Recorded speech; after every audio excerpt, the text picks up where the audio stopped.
Welcome to D&D Journey of the 5th Edition. Join us in our campaign and shenanigans as we explore the subterranean labyrinths, plunder hordes of treasure, battle legendary monsters. This podcast will be following our gaming group and the adventures of these characters, as well as a few guests from time to time.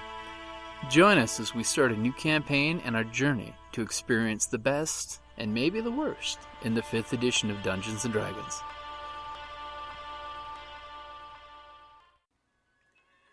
Hi, this is Kelly, aka Trixie from Ragnarok and Roll, a Scion to Ragnarok story, and Tilda Wimblewick from D&D Journey of the 5th Edition. First off, I would just like to say thank you to everyone for listening to our varied adventures, as well as for rating us on iTunes and RPGpodcast.com. If you haven't rated us yet, we would greatly appreciate it if you could. And if you're looking for more ways to support our efforts, we are now on Patreon, a great site where you can help us continue making more podcasts, as well as some special surprises for our patrons. If you can, please look us up at www.patreon.com/cppn. Every little bit helps. And again, thank you for listening. Hey guys, welcome back to the Creative Flame Podcast Network. It's Jim here, and I've got a great special guest for the day, Gini Koch, an author that I've run into on quite a few events. I love and adore her. Kelly loves and adores her. She's an amazing person to meet. And hey, Gini, go ahead and tell us about yourself. I am Gini Koch. I am an author, and I write the Alien, Katherine, Kitty, Katt series for DAW Books. I also write the Necropolis Enforcement Files series, which is urban fantasy paranormal. And I write the Alexander Outland series, which is space opera set in the far future. I write the Martian Alliance Chronicles, also space opera set in the far future, not in the same universe, though, as the Alexander Outland series. In addition, I write standalones. I write novels, novellas, novelettes, and short stories. I'm in a variety of anthologies, writing both as Gini Koch, Anita Ensall, and J.C. Koch, which is the name I write horror under. So I do a lot of those things, and I am a wife and a mother and a full-time author. So that's me. That's awesome, and your projects are really, really great. So what has been your latest project, by the way? Well, I have Mech Age of Steel is the follow-up anthology to Kaiju Rising: Age of Monsters. I was in Kaiju Rising with my story with Bright Shining Faces, writing as J.C. Koch, which is the name I write horror under. And Mech Age of Steel I'm in as well. This is not necessarily a follow-along story, but it is now we're in the giant robots fighting all the things. And my story in that is Jägermeister. So, and we do Tuckerizations, which you are allowed to, buy an opportunity to be a character in the story. Most people, when they do Tuckerizations, tend to kill their Tuckers. I tend to make them main or supporting characters and keep them going. So I'm a great Tucker purchase, because that way you're really in the story. I have one left. I had 2 location Tuckerizations in Jägermeister and 4 character Tuckerizations, and we only have 1 character Tuckerization left. So if you want to get in on my story, you need to zip right over. There are other people who are also doing Tuckerizations. There are people that are doing reviews of your manuscript, all sorts of, books and other goodies. So there's all sorts of prize levels. So it's really, really cool. Ragnarok, who is the publisher, does a wonderful job. Beautiful, beautiful books. And there are 2 different covers. Hardcover cover art, which is a blue background, literally looks like it was written for my story. So I really like that. The trade paperback version, which is more of a pink background, doesn't, but it's also hugely cool. So they get wonderful art. And if we hit the right funding level, then every story gets illustrated. And Frankie B. Washington is the main artist, and fabulous stuff. And he did a 2-page spread for my story. So I absolutely want us to get to that, because it is awesome. So go back, Mech Age of Steel. It's running for the next couple of weeks, and you want in. Trust me, we're over 50% to funding, but like I said, we really want to hit those stretch goals because everybody gets more, those of you getting the books in particular. Currently, I have 2 new releases. Plush Life, written by me as Gini Koch, is available right now. It's romantic suspense, and it is a standalone. It's my first foray into something that does not have science fiction, paranormal, fantasy, or horror in it. Though I tell a lie, there is a lot of paranormal in it. It's just not in the way that I think you would suspect based on my other paranormal. And that one's out right now. Also, Alt Sherlock Holmes, ALT period Sherlock period Holmes, is out, and that is a novella anthology. I was in 221 Baker Street last year, where we got to take Holmes and Watson and put them any place, anywhere, anytime, and anyhow. I made my Holmes a female, and I put them in present-day Los Angeles. And Alt Sherlock Holmes pulls 3 novellas that are following the next adventures of our characters. So the characters I created, that Glenn Menn created, and that Jamie Wyman created. And you get basically the next adventures of each of our Holmes and Watsons. And that is also out now. And the physical copies just became available. So if you are not an e-reader, never fear. Both Alt Sherlock Holmes and Plush Life are available in physical copies. And then coming May 3rd is Book 13 in my main series, which is the Alien/Captain Katt series, and that is Camp Alien, and it will be out on the 13th. If you're caught up on the series, it'll be exciting for you. It's starting immediately after Book 12, the events of Book 12, Alien in Chief. And if you're new to the series, I really recommend you start with the first, which is Touched by an Alien, because you will not follow what's going on, even though I do set it up so you can know. It's a lot better if you follow these characters from the start. And Gini, for us fans of your work that adore you and love you, where can we follow you online? What kind of social media can we find you at? I'm on a lot. I'm on Twitter at Gini Koch, Ginikoch, with no space. There is another Gini Koch. She's in Germany. She's really nice. She is Gini Koch with an underscore between the names. And she's very sweet, so if you accidentally get her and start talking about my book, she'll gently tell you that you did the wrong Ginny.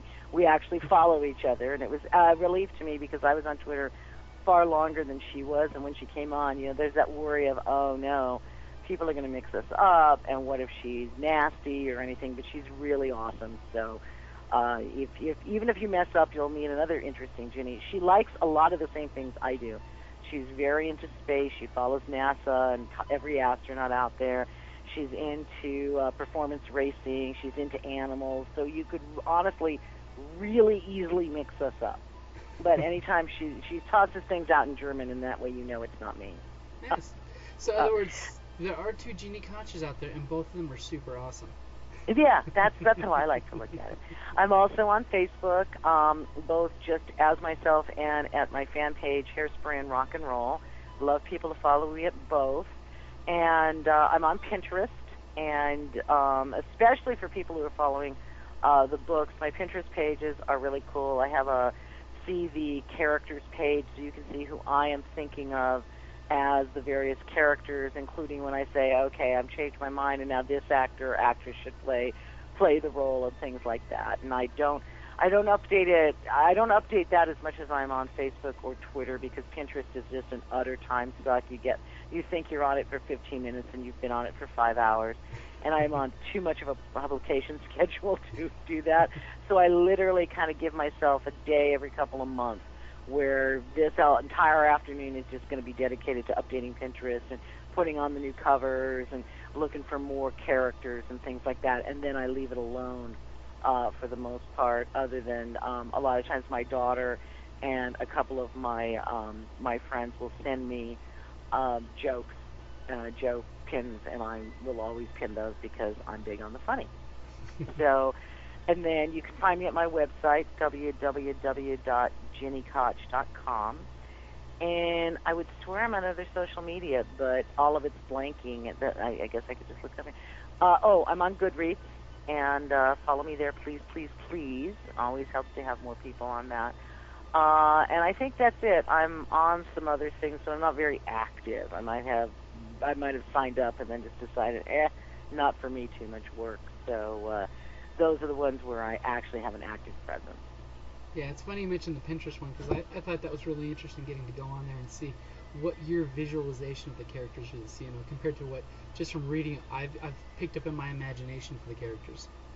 Well, and it's interesting because in some of what I've written, and most of that, by the way, is not yet published. It hasn't found a publication home yet. And a lot of those were a little earlier in my writing.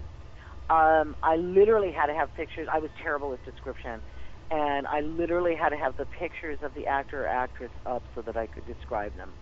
And now, especially, this started really with the Alien series. Everybody just looked how they looked to me when I was writing it. So it's more finding an actor and actress who I think could fit more than, for example, like right now, it's like, okay, Emma Stone is Kitty. I don't see Kitty as Emma Stone. I think Emma Stone looks close enough to how I see Kitty and could play her. Versus, there's some characters who are like, oh yeah, that person is Billy Zane, or that person is Ben Affleck. Those are the people that play that. There are a couple, when you get farther in the Alien series, Malcolm Buchanan. It's kind of an Easter egg. It was. It's by now, it was an Easter egg when he first showed up in book 5. Now in book, 13, not so much of an Easter egg. You figured it out by now. But Malcolm Buchanan, I literally decided that's my Nathan Fillion character. And so that's why he's named as he is, after 2 different characters Fillion played. And that's absolutely how I see him. But most of the others, they come along, or I think, oh my gosh, it's this guy. So Algar is definitely Peter Dinklage, for example. But there are others that were not. The only person, though, really, of the earlier characters who absolutely looked exactly like I envisioned the character before I knew who this actor is Matt Bomer, who I had already written the first 4 books in the Alien series before I ever saw him in White Collar. And I looked at him like, oh my God, it's Reader. Matt Bomer was born to play James Reader. He literally is Reader. It's like watching my character anytime I see Bomer moving around. So that's very cool. But that's one of the things that's fun about Pinterest. I think you may have just made a dozen more fans, at least, just by saying Nathan Fillion and Dinklage as two characters that you've written, characters based on. I'm a giant Dinklage fangirl, and I've been a fangirl of Dinklage way before it was cool. The first time I saw him, I thought, that man is good looking. I'm a simple creature. So, no, and he's a fabulous actor, so I love him. And basically, is there a geek out there that doesn't love Nathan Fillion? You can't help but love Nathan Fillion. Pretty much. So even Nathan Fillion loves Nathan Fillion. Yes, he does, but he's humble about it. Yes. I still remember he was one of the first celebrities I followed on Twitter, and he joined Twitter right about when I did. So I'd been on it a little bit longer, and I remember his first tweets were basically, I have no idea why I'm here. I don't know what I'm doing here. Allison Hannigan has demanded that I get on this, and I'm here, and I have no idea what I'm doing. And I felt the same. And then I remember when Castle got picked up, because he literally tweeted that he had never had this feeling before of being told the show was a success and was going to succeed. And he literally said, I have no idea what I'm supposed to do. I don't know what I do now. Do I go? I'm going home to Canada mostly because I don't know what else to do, and I'm going to celebrate. I guess I've never had this feeling before. So it was just very endearing. It was just a very real thing, and he just is a cool guy. He is How awesome. do you not love that? How do you? I mean, come on. In Castle, the Halloween episode, Space Cowboy. Didn't you do that a few years ago? Come on. Oh, I know. That was great. That was awesome. So definitely, I will make sure in the show notes to put the links so that way folks can find you on Facebook and Twitter and Pinterest. Awesome. And so now that we know where to find you online and get to share time with you, because you are an amazing person online and in person, Where can your fans find you in a public event?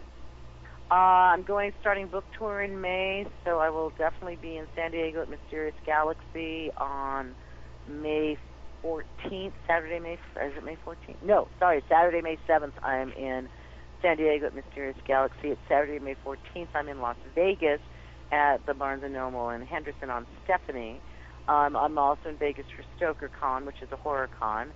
And I have other book tour stuff getting set up, but our daughter just got married, so I'm kind of behind on knowing what's happening where. But you can find all of that information on my website on Datebook. And then the next convention I'm going to be at is Phoenix Comic Con, the first weekend of June here in Phoenix, and it's a fabulous con. I'm really excited about it. It's probably my favorite because it's big, so that you get a lot of great cosplay, you got a lot of big guests, but it's not gigantic like San Diego Comic-Con, which I also go to. And at Phoenix Comic-Con, panel stuff is getting set up, but I run the Evening Erotica event, and that will be Friday night this year. And it's great. Make plans. Don't miss it. It's really worth your time. It's running from 8 to 11 because we always run long, and I've finally gotten them to accept the fact that we're going to be 3 hours in the room, both for us, the people that are attending, and security. I feel really bad for the security guards who are standing there at the doorway for an hour until we finish. So, lots of prizes. We always hand out lots of cool prizes. So that's Friday, June 3rd.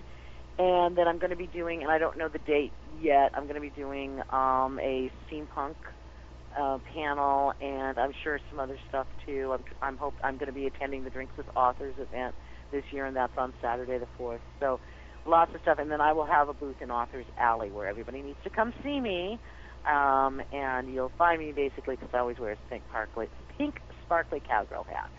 So hard to miss. It's adorable, pink sparkly set. Thank you. And I'll definitely be joining you on Friday. We're going to be there for all 4 days of the event. And awesome. Which steampunk event is it? Because that's got me curious. It may already be up on the website. I just have, like I said, I've just really back from Los Angeles, my daughter's wedding, and my agent, my editor had come out, and I stayed extra days with them to have fun, and do actually something in California besides get rained. It rained on my daughter's wedding, and it was an outside wedding. Everybody rolled with it, so it was fine. But the sun came out, as soon as the wedding stuff was over. As soon as that's done, then ooh, look, there's sun. Goodbye, everybody. Here's sunshine. So I'm not caught up on all the work side of stuff. But the steampunk panel will be me, Beth Cato, and Sharon Skinner. So it should be a really, really good panel. Looking forward to that. And then, like I said, I don't know what the rest of my panel schedule is, but I will be in Authors Alley, and I am there. I am in the exhibit hall at Phoenix Comic Con from when it opens to when it closes, unless I have panels. So I'm there. I'm very easily found there. And you can find my booth is always manned, even if I'm not there. So you can always come by, and someone on my team is there to help you and, show you where I am, show you all the books and all the other cool stuff we've got, and so forth. Yes, at every convention I've met you at, the group is such a great tight-knit group that, they all back each other up really well. Yeah, we do. It's a little, it's the same at Phoenix Comic Con. It's not the same kind of booth as in Tucson Festival Books where we're all together. Authors Alley, we're kind of, we're on, it's an exhibit hall, so we're spread out along each line. So you can't really cover for the person across the hall, across the aisle all that much because you have to run and leave your booth to do it. But we'll cover each other next to each other, and then I literally have booths down. So people will always be there, including I have my first licensing agreement is with the ever wonderful Museum of Robots. They do fabulous stuff. They take their motif is that steampunk was a real thing, and they found all the relics. So really cool, beautiful jewelry, some fabulous textiles like napkins and placemats and tote bags and all sorts of other wonderful things. And they're creating products based on me, not just on the Alien series, but on anything and everything I write. And we did the soft launch, the first soft launch really at Tucson Festival of Books this year, and the second soft launch, the less soft launch, I guess, is at Phoenix Comic Con. So we'll have at least 3, possibly 4 or 5 products there. And then the official big launch is at San Diego Comic Con this year. I will definitely have to make sure to get plenty of pictures when we go there for Phoenix Comic Con. Yes. So it'll be very cool. Very excited about it. So really looking forward to it. And those of you who cosplay, just doing a shout out for everyone on Authors Alley, those and pretty much anybody working tables, but the authors in particular. If we're in Authors Alley and we're working it, that's where we are. We're out there or we're on panels, so we don't get to see a lot of the con, and that holds true for most of the vendors and most of the booths. But for the authors in particular, we would love it if the cosplayers would come down the aisle. And a lot of times they don't because, they're carrying props and they're not really looking for anything else to carry that day. And so they give the Authors Alley a pass, and some years we're set up where we can see everybody anyway, and some years we're not. So please parade your gorgeous costumes down. We always love to run out. It's the best way we get to do the con. We get to run out and take a picture with you or take a picture of you, and we get to see more of the con that way, even though we're not leaving our table. So please, please, please bring the cosplayers down to Authors Alley. And I will make sure to definitely spread the word, especially with the steampunk crowd. Cause, we love you guys. Oh yeah, no, and we really do. It's fun to see all the costumes, and we really enjoy it. And so many times we are not seeing anything. Someone's describing some fabulous ensemble that somebody undoubtedly spent an entire year making, and we never even got a glimpse of it. So somebody else gets to describe this fabulous cosplay, and we've never even seen it. And one of the things that is really cool about the cosplay at Phoenix Comic Con is I go every year to San Diego. I have a panel, I do signings and so forth. I will put Phoenix's cosplay up against San Diego's any day. I have seen some amazing cosplay. Including a couple of years ago, someone was literally, his costume was like, 7, 8 feet tall, and the same width, and he was like a walking, dragon monster thing. I don't even remember what this person was, but it was amazing.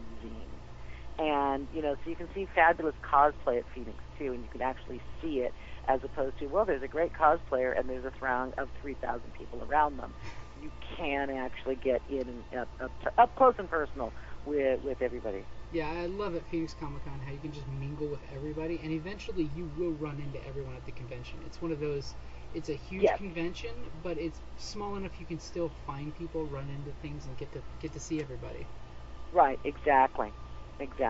And I will definitely make sure to share the YouTube channel with you when I get back from Phoenix Comic Con of what stuff I catch out there with the camera. Oh yes, please. Because it's really some good stuff. Cosplay eye candy everywhere. Oh yeah, no, there's some great stuff. So I'm really looking forward to it. It's probably my favorite one. And then for East Coasters who might be listening, in October I will be back east in Richmond, Virginia, at the James River Writers Conference, and I'm one of their special guests. So I will be there October 14th through 16th. And I'm teaching a master class on world building on the 14th, and then it's just the regular writers conference stuff on the 15th and 16th. I'm really looking forward to it. So if you're East Coast or you're looking for a really great writers conference to go to increase the skills and take it to the next level, hey, I'm going to be in Richmond, Virginia in October. Hey. So James River Writers Conference. That sounds awesome. Yeah, so I'm really looking forward to it. They're very, very, very Johnny on the spot. Things are really well organized, which I do a lot of cons, and that's not always the case. And these people are running it on extra crispy, and I appreciate it. So I'm really looking forward to it. I've talked to several of the people that are going to be going, and they all just seem really fun and really nice. So I'm excited, and I don't get to the East Coast much. So come one, come all, come from miles away, because I think this is my only East Coast appearance in 2016. Oh, wow. So, yeah, definitely get there if you can. Yeah. Okay, so Gini, my dear, here's where the really, really hard question comes in. Okay. Okay. So, how did you get your start in writing professionally? That actually is a very hard question because there's not, it's not like, I was discovered while sitting at the soda fountain at Schwann's.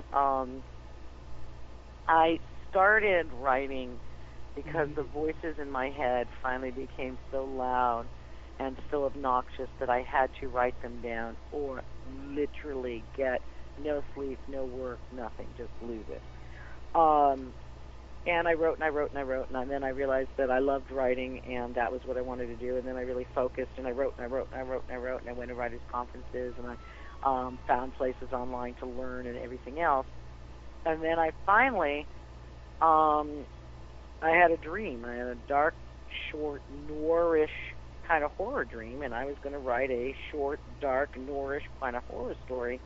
And when I started writing, the voice was not like any other voice I had been writing in at the time, and it was quirky and sarcastic, and I let it roll, because you can always edit.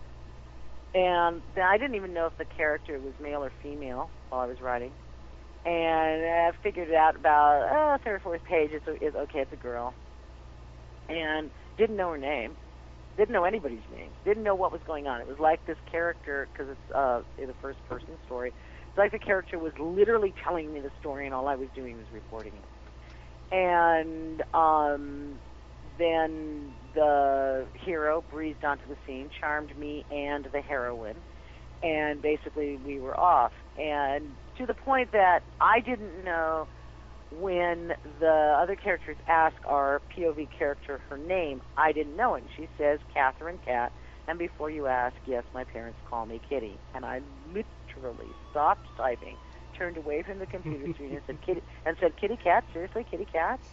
And in my head she says, yeah, my parents have a sense of humor, keep writing. Turned back, the rest is in that sense history. I was at a writer's conference, which is why they're really important to go to, met the woman that would become my agent, and, told her about the book. She was very excited. Sent it to her. She was supposed to take 6 weeks to read. She read it in 2. Signed me instantly. She sent it to DAW, which was my number one publisher choice, and they were supposed to take forever, and I had a 2-book contract in 6 months. Wow. Which sounds so fast, doesn't it? Woohoo! Overnight sensation. I was writing for 10 to 12 years before I wrote Touched by an Alien.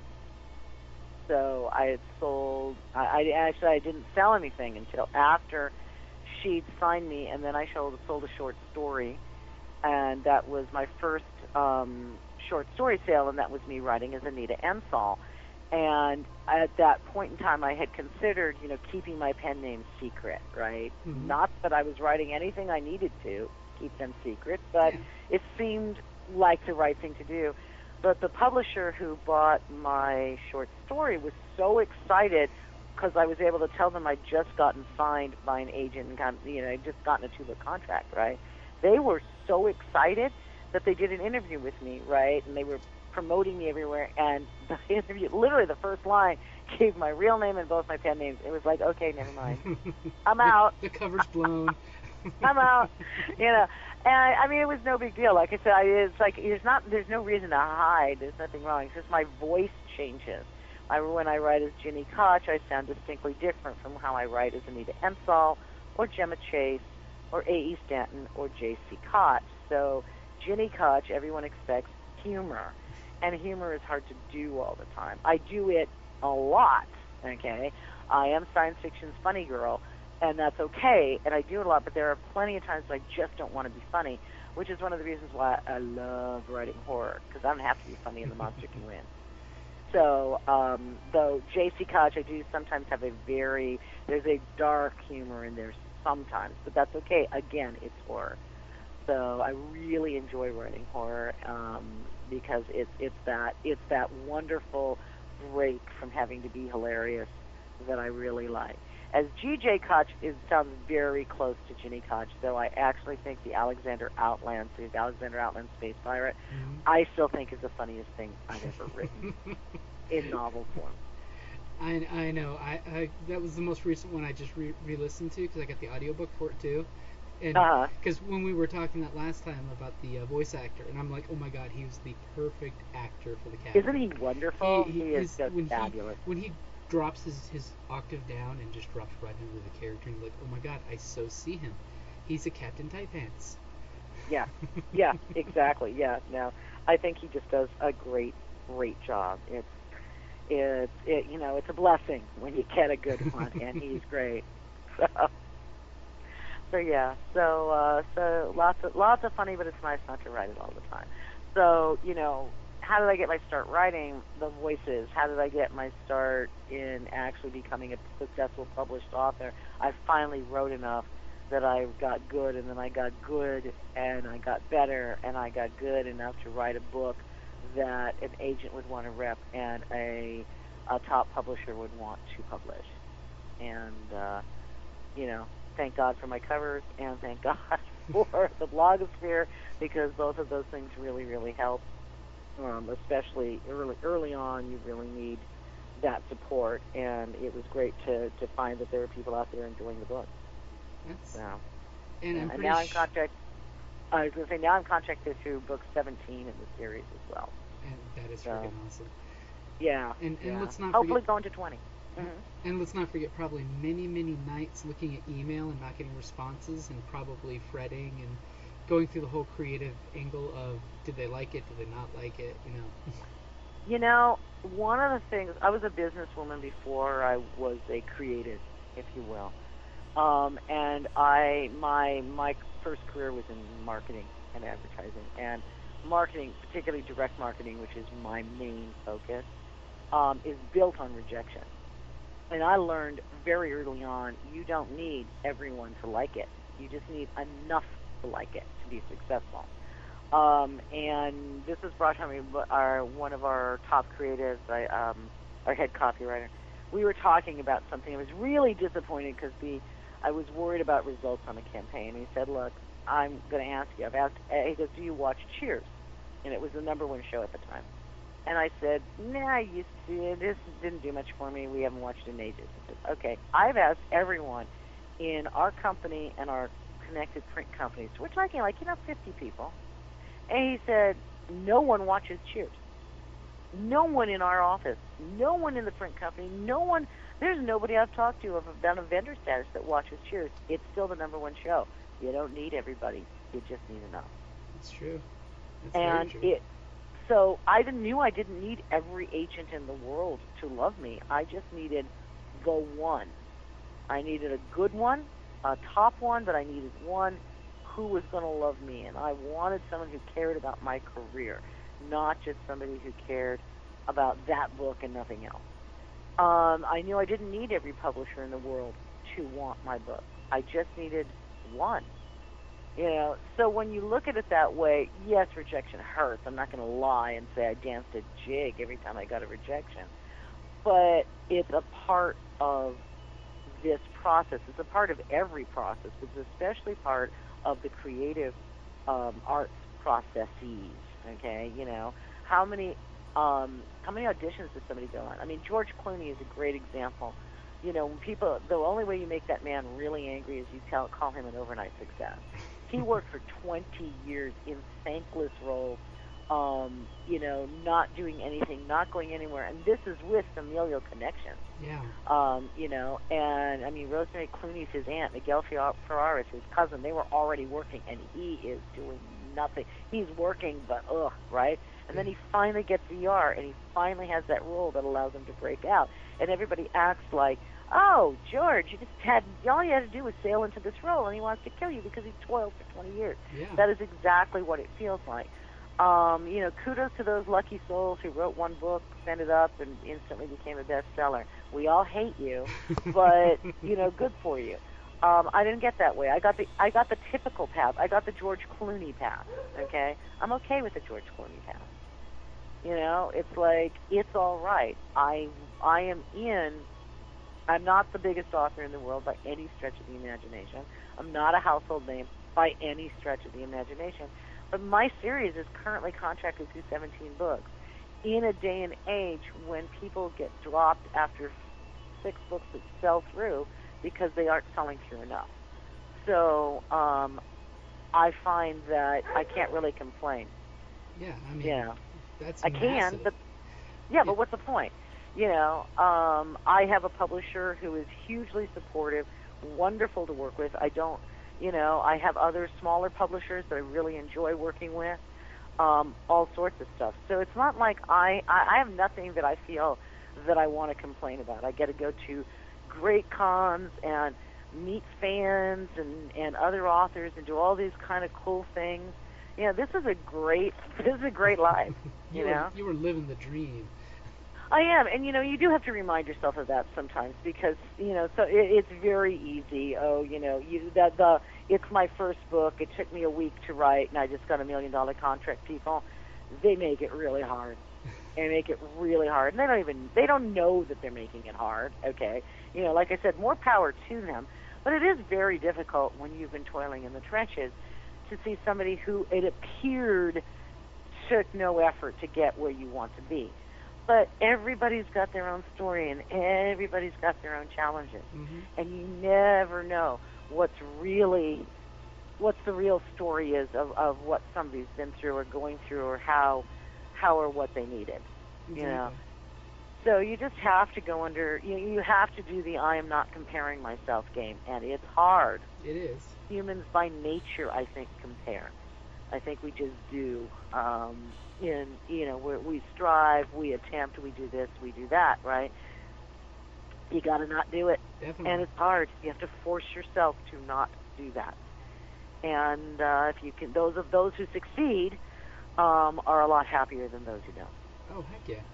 And you have the perspective where you can look back and see where you've been to where you are now, as opposed to, walking down the street, as opposed to, climbing to the tops of, Mount Mordor and dropping in the ring. You know what you've experienced. Yeah, and even after doing that, all the hobbits really want to do is get home. Let's get back to where we came from, because where we came from is a lot nicer. Yep. Because, at that point you have perspective of, hey, you really had it good. Yeah. I miss the Shire. I want to go home. The world is a big, bad place, and it wants to kill you. Right, yeah. I want to go to the safe place, not be in the yard. That's one of the things with writing, is that a lot of times fans will react and go, I want to see Kitty doing more of this, or I want to see Kitty doing more of that. And what they want to see is always very mundane. I want to see her with her child. I want to see them having a quiet day. There is nothing interesting about a quiet day. I have had a quiet day today because I'm still really tired, okay? The most exciting thing I have done all day is talk to you. This is not story-worthy, you know what I mean? It is from the podcast perspective, but from something you were going to sit down and read and escape into for a few hours, this is not the day I need to tell you about. It would be just a quick, brief footnote of, hey, spent some time talking with Jim, I would have just skipped. I did a podcast, I did this, I did that. Now we're to the action. So the things that people are telling me they want to see, I know instinctively without asking, would be boring as hell. Yeah. Okay? Nobody wants what you do with your characters, and you'll hear this from just authors across every genre. What you're doing with your characters is you're putting them in the worst day they've ever had and getting them through it in some way, shape, or form. That's the absolutely right. Worst day they've ever had. And in the series, a lot of people, ask me what character drives it. And it's never the character they think it is. The characters who drive my series are not the ones having the most action necessarily. Like my hero, Jeff Martini, he is not begging me to write another story. He almost always dies in every story. He escapes by, oh my gosh, by a miracle, I'm not dead. He's good. We could stop now. It's other characters who aren't having it as good at the end who want things to keep going. So, if you're looking at it from the character's perspective, stop hurting me. Okay? But it's only interesting because I get to do that. Yeah. Again, the boring, we had nothing bad going on and everything's fine. Who wants to read about that? That's boring. Yeah, that's what happens before the book or after the book. Yes, the boring dull days, we don't talk about those. Why would we? Okay, there's nothing to talk about in that. Blah, blah, blah, mundane, blah, blah, mundane is not what you write a series about, especially a series that's supposed to be filled with action. Mm-hmm. So, I just, it's like, oh, that's great. When someone says, oh, I want to see more of this, because I know they don't really. They think they do, but they don't. You really don't. It won't be nearly as interesting as you think it'll be. It just goes to show that the fan base, they really hope the characters get one good day to help give some kind of reference to all the hell that they have to trod through. Well, yeah, but they do get those days. Yep. They're referenced, they're mentioned. Sometimes, they have to work for those days. They don't get them all the time. They get plenty of days.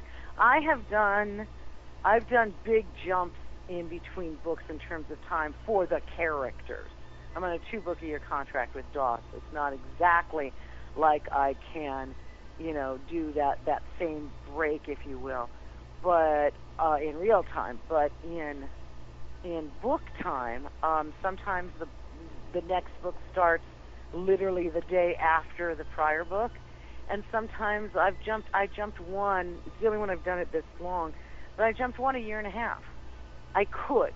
You know what I mean? Yeah. It's like I set it up so that I could because I needed the characters to be differently aged for a reason. Okay?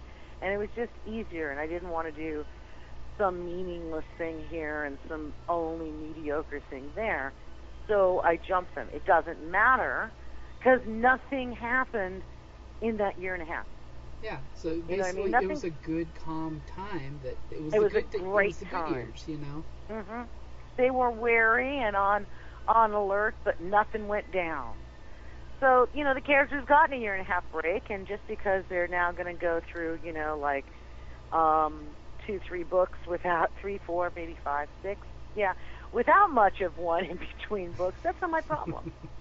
But they had a big break, and they should be grateful. But that's the beauty, too, with when it comes to writing books, just like when you run role-playing games and things like that. All of a sudden, the way time can warp, this book could have happened in 2 weeks, as opposed to a previous book, it goes over a 3-year story arc, Right. The whole time displacement deal of what felt like, an entire year was actually only 48 hours, Right. Well, most of my books are like that. I write in a thriller style, and a thriller style means you have short chapters with cliffhanger endings, basically, and everything is going to happen within the span of 3 days to a week. That's a thriller style. Think about any thriller. 3 Days of the Condor is a great example. Okay, that movie happens over 3 days, and others. Any thriller, it's happening in about 2 days, because it's a state of the world stuff, and things happen rapidly, and your people, they don't have a lot of time. It's not a Lord of the Rings thing where this is happening over ages. Yeah. I don't really write in that style. Even my epic fantasy moves faster. So that's the style that works really well for me. And because I write, I'm what's considered a fast writer. In other words, I make you read fast. Because you definitely want to get to the next chapter and keep going. Right. And honestly, all of that is learned. I mean, that's all craft. You have to learn the craft. And so I do that. So things are happening in a very rapid succession for my characters, and then they'll get a little bit of cool down time or not, depending on the book. Depending on what comes next.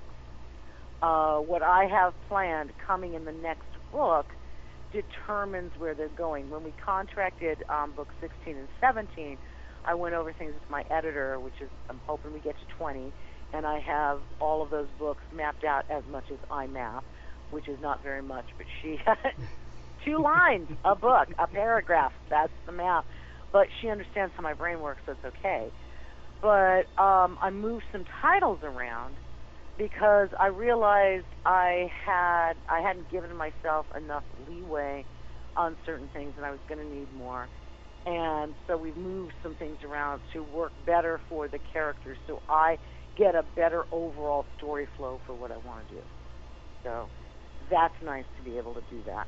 And much of that is because I'm with DAW, which is part of Penguin Random House, but they're still considered, they're an imprint, and they're still considered a small, in that sense, a traditional small press, and they're just awesome. You know, I mean, I can call my editor up literally at any time of day or night if I have an issue. We'll go over stuff, you know, that kind of thing. So I like it. It's really a great place to be a creative person. Now, I love awesome. Them. I mean, that's awesome just to know that the story has that big of a roadmap out there set for it that you know, it's already destined to go here, but you're not pigeonholed into what you specifically want to do yet. Right. Well, I mean, I know now when I book 10, Universal Alien, is where I really expand for the readers, get to find out, oh, it's not what you thought. It's gigantically bigger. But I've known that. And I worked towards that book, and now I'm working towards book 20, even though that's not contracted yet. But when I started, book 10 wasn't contracted either. I'm now working towards book 20 because I know what I want to have happen, and the other books have to set up and line up properly for that. So that's one of the reasons why I got a little more. I have some leeway. I've got a book that it's like literally I don't know what will happen here. This will be the book where I tie up a bunch of threads that will be open and open new ones. That's literally one of the books. When I get closer to it, I will know exactly what it's going to be. When the characters finally figure it out. Well, yeah, and with book 13, Camp Alien, that's coming out, I realized, and I was already late when I realized this. Well, actually, let me back up. I was finishing book 7, Alien in the House, when I realized that something I needed to happen in Alien Collective, which at that time was supposed to be book 8, could not happen because of the characters' ages. And I called my editor. It was like midnight her time because I was panicked. And we talked it out, and anything we tried to do to fix it made it worse. It's like any explanation we could give made the problem bigger, not smaller. And so I said, I think I need a book in between here. And she says, well, do you have enough content? And I start rattling off everything that's going to be in alien research.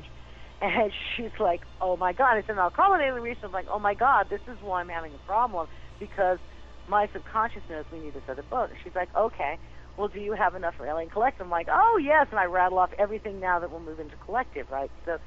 So we inserted alien research in between Alien in the House and Alien Collective, which, thank God, right? Okay.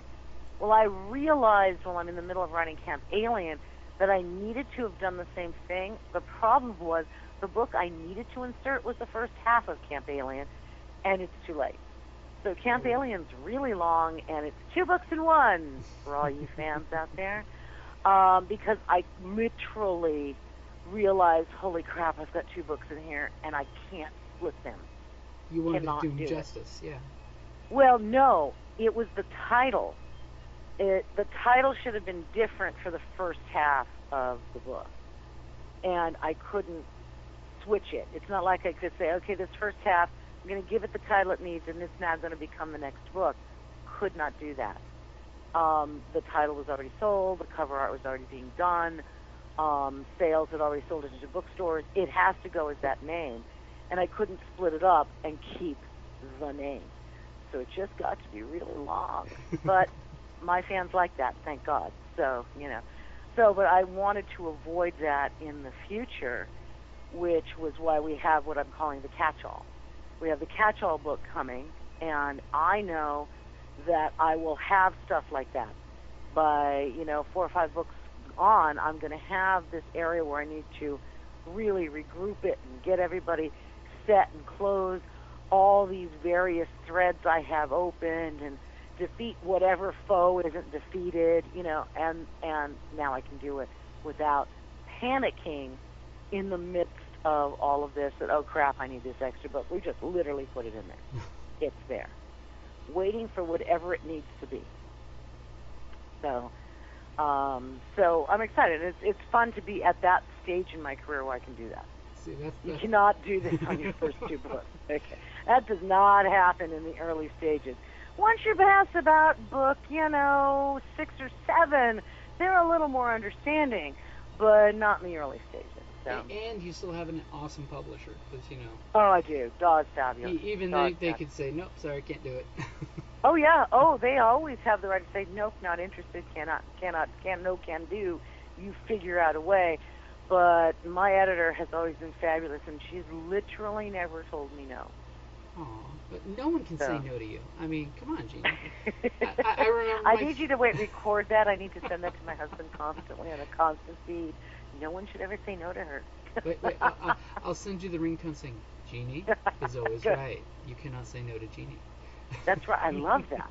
I love that. My husband will ignore it, but it's worth a try. So that's a really, really long answer about how I got into publishing. But you've been there. You've fought through the trenches. I mean, and that's the kind of thing anyone that wants to get into writing, they have to know that kind of hurdle is there that they have to get through. Oh, so many hurdles. I'm still in the trenches. Yeah. And I'm like in a slightly different trench, but I'm still in the trenches. Oh yeah, and heck, you are a wellspring of information and knowledge. I mean, you've been there, you've done that. You're constantly learning and getting better. I mean, you're constantly working on your craft. I mean. Yeah, and that is one of the reasons why I go to cons and why I'm invited. Why James River Writers Conference is bringing me out, and so forth, because I do know this stuff. I do know how to teach it, and presumably be inspiring. But more to the point, I mean, I stopped worrying about inspiring people so much as teaching them reality, because there are a lot of people that go into anything, not just not just publishing, but a lot of people will go into anything thinking that it's no big deal, and whatever it is they want is going to succeed immediately, and the world owes them because they're uber super special. You're no more of a special snowflake than anybody else. Okay, you're an individual just like everybody else. There's nothing exciting or different or wunderbar-ish more about you than anybody else. The people who succeed work harder. That's it. They work harder at whatever it is. They focus more attention on whatever it is. They turn off the television more than you do, literally. Everybody tells me they have no time, and I just say turn off the TV. The looks of horror in people's faces is always funny. My assistant Joseph, who you know, goes with me to most of these things, and the first few times I would be teaching anything that related to time management, okay, I'd say, watch their faces. And he would he's like every single one. It didn't matter age. It didn't matter race. It didn't matter sex. Nothing. You say turn off the television and they all look horrified. And he said, and you're right, I see them all starting to form excuses while you are saying, and now you're all forming excuses, and I don't want to hear them. So it's, and it's like you don't have to turn off the TV. You just do if you actually want to succeed. Yeah. I mean, that's one thing I love about podcasting is I can have them in my ears and work at the same time. Yes. So that way you can multitask. Well, you cannot write. No, you cannot. I will admit that. I can do that with music. I can do it with music. In fact, I have to have music going. But I cannot do that with anything else. If someone's talking, I will start taking dictation. I won't, I won't be writing. So I actually limit my podcasts a lot, because even while they're interesting, it's like, okay, well, there went an hour, that I couldn't do anything other than listen or watch. Mm-hmm. you know, if it's a video cast versus a podcast. So I have to be very picky about those too. I actually have to be very picky about everything. 2 books a year for one publisher and tons of other stuff for tons of other publishers means I don't have a lot of free time. So, you know, I have to make the most of what I've got. Yeah, definitely. And your plate is always full. I mean, it is, but I'm not complaining because an author without contracts is an author who's not eating. You know, or deadline. I'll add in deadlines because for those who are only self-published, the only deadlines you have are your own. I'm both. I'm with traditional big, traditional small, and self-published. So I cover all the gamuts because it's really smart to not have all your eggs in one basket. But self-publishing, you've got to get it out there because there's no one to tell you you need to get it out there. yeah. It's really all on you, which can be very difficult and very challenging. And it's really easy to say mañana, mañana. Yeah. So, No, you must do it. yeah. You must do it today. Do it now. yes, yeah. So like on the steampunk panel, we'll be talking about how craft type stuff, how you write steampunk. You know, how do you make it different? How do you make it yours? Why would you do it? You know, that kind of thing. So, as an example, I would talk about what we're talking about other panels, but I don't know what they are. And evening erotica is just fun. In that, I'll spend about 5 minutes talking about what erotica is or isn't, and then we'll roll into the euphemism game, which we play every year. It's a lot of fun. We play it every year, and this year I try to change it up every year, so nobody knows what they should be coming in with. I'm just going to say my only thing for those who have been there before is this year we're doing lightning rounds. Ooh.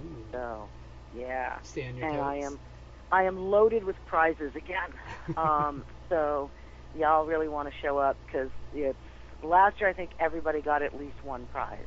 Aww. And we have a lot of people that show up. So, and if the Bead Boys are listening, we want you guys back. We love you. So, and we never literally, evening erotica, we literally never know what's going to happen. So, and I am a complete and utter loose cannon. So we have no idea what's going to happen.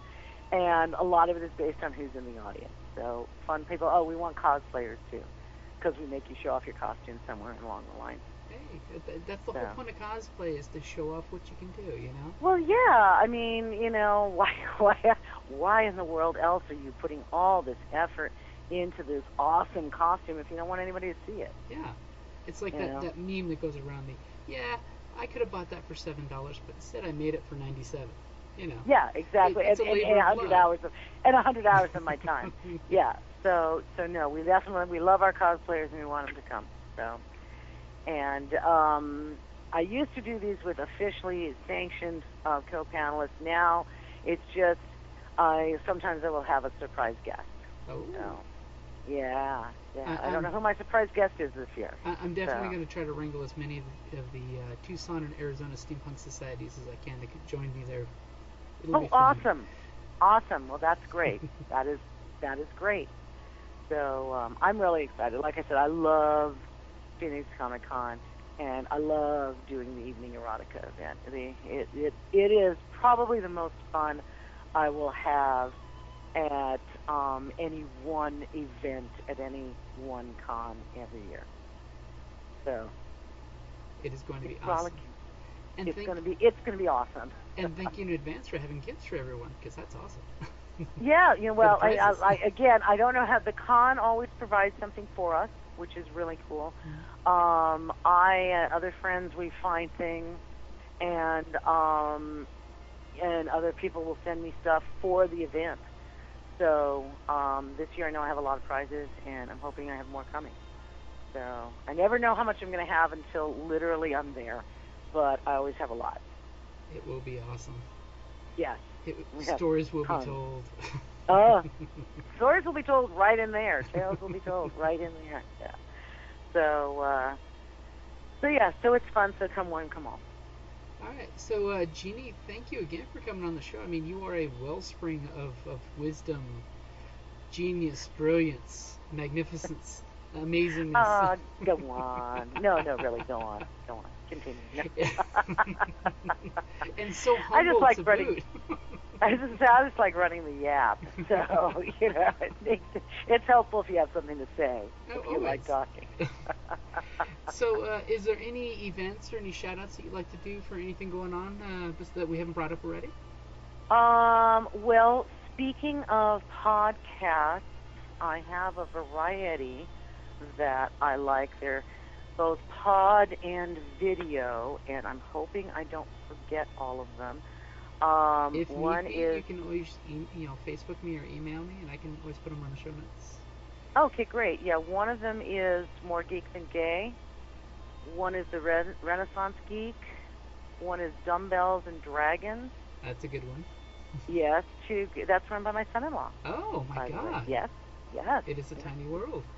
That's right. It is a small, incestuous world. 2 Gay Geeks. Oh my gosh.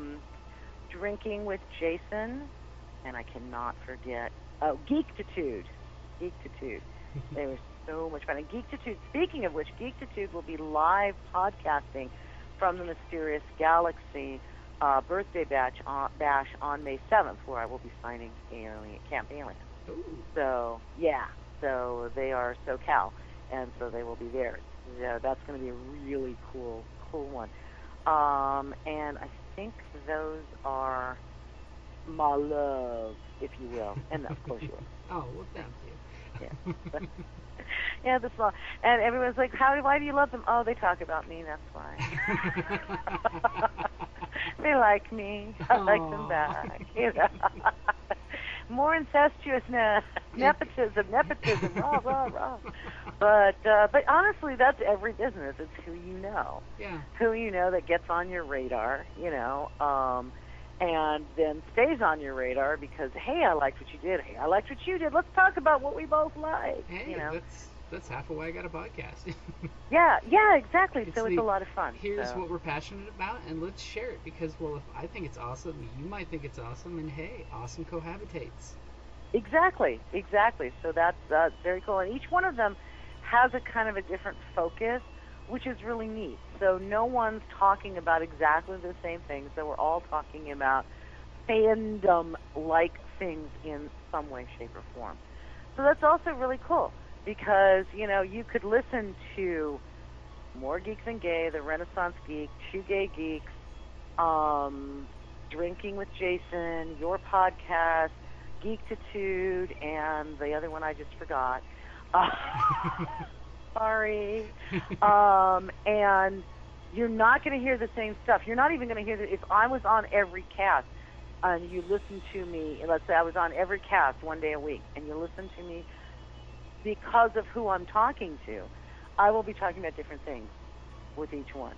Yeah. So even if they all have the same guest, the podcast is still different, which is why it's fun to do. Yeah. Oh, yeah. Because it depends on the day, your mood, what's going on around you. The questions the person running the cast asks are really what tend to drive you, and every one of you guys asks something different. See, that's awesome. Yeah. I mean, everybody's got a different focus, it's just there's lots of fun, cool things out there.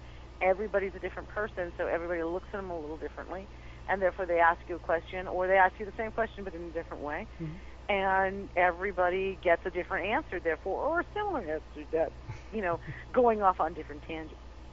So I think they're a lot of fun.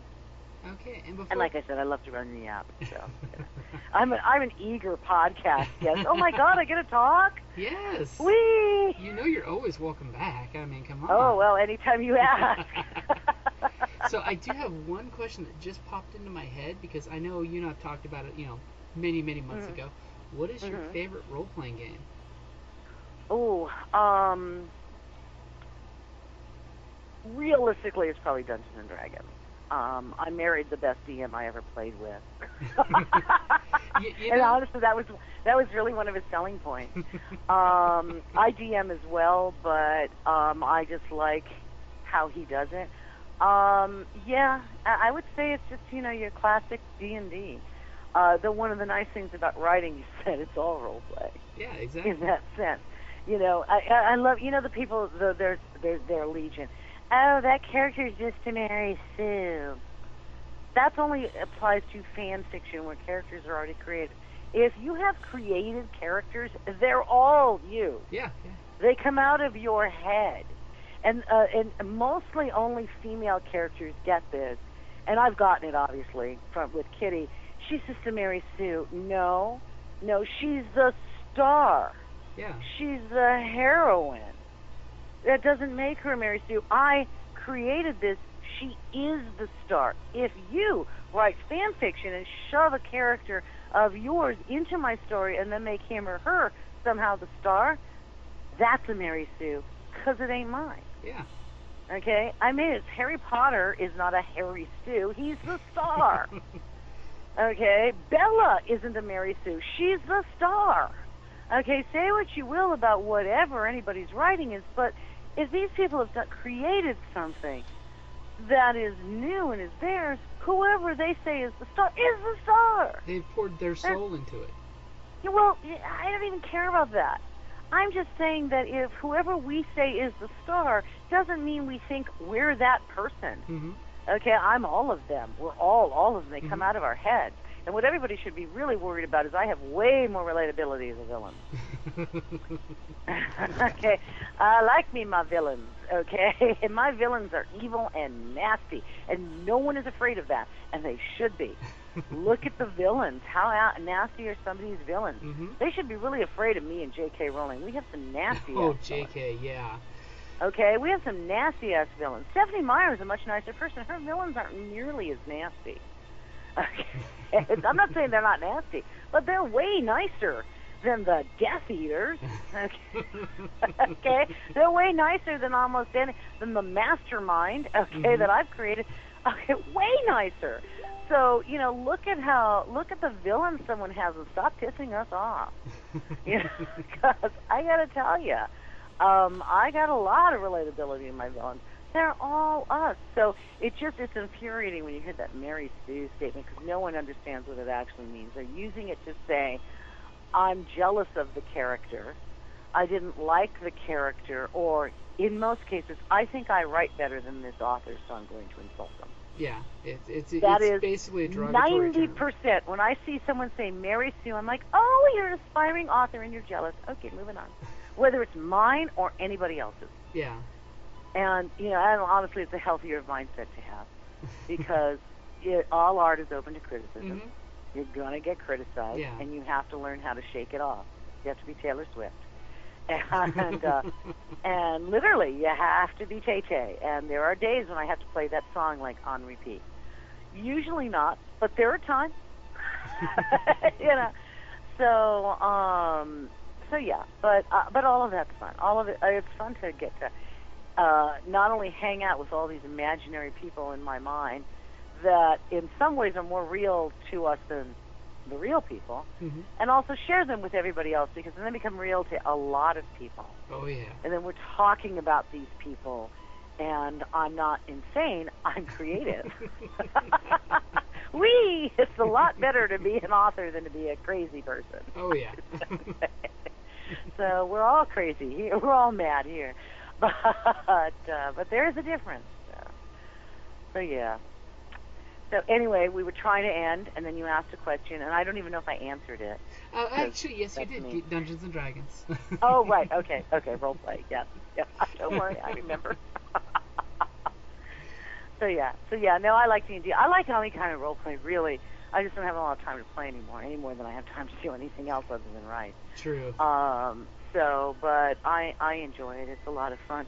The biggest downside, my husband actually got really smart and made up characters, and so that because if you're doing it right, okay, you have days worth of character creation, and that's awesome when you're in college and you have nothing but school going on. Oh. That's your social. Yeah. I'm spending all weekend with the dudes playing D&D, which I did a lot. I was a little sister at a frat. We had a big D&D group.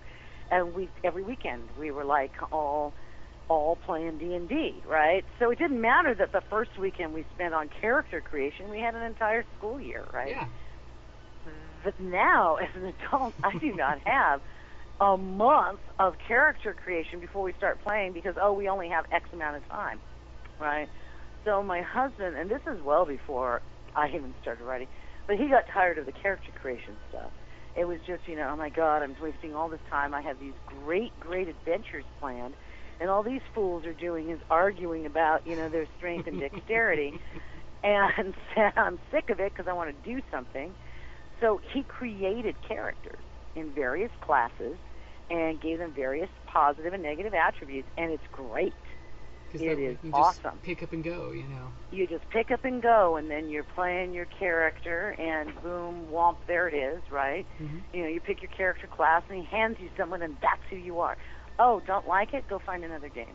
Yeah. So, and it works out really well. It's a little more work up front from him, but it's not so bad, especially because he can reuse characters that were in a former game, and we're not playing that anymore, or whatever. So it's fun. That's the nice thing is when you get to GM and get to recycle it, so it's like, hey, I've got this in my folder. I put work into this. I'm finally getting to break it out. Right, and I've still got it. Yeah. And I've still got it. So yeah. So I really like that. But like I said, I would leap into any role play game I could, but it would require that somebody it was a really fast makeup, or it was a really fast game makeup. Yeah, because character building is one of the longest things, especially like with our group. We're all adults who work. We have 9 to 5s, so it's when we schedule gaming, we have to break out the planners and make sure everybody's schedule matches up for a 4-hour window. And it's we want hard to get running immediately. It's hard as hell, So yeah, I'm not in any kind of rush whatsoever to do that. So, it is what it is. So, but yeah. So if anybody's got a game, Hey. well, anyway, if anybody wants to run a game, my husband's a great DM, but I come along in the package. Hey, that's a good thing. Yeah, that's what I keep saying. Okay, so Gini, it has been amazing having this chance to sit down and chat with you. At Same not being here. in a Loved it convention as for once. always. So thank you very much for being on, and like I said, definitely after the next book comes out, we're definitely going to have to get you back on the podcast. Awesome. I cannot wait. Really looking forward to it.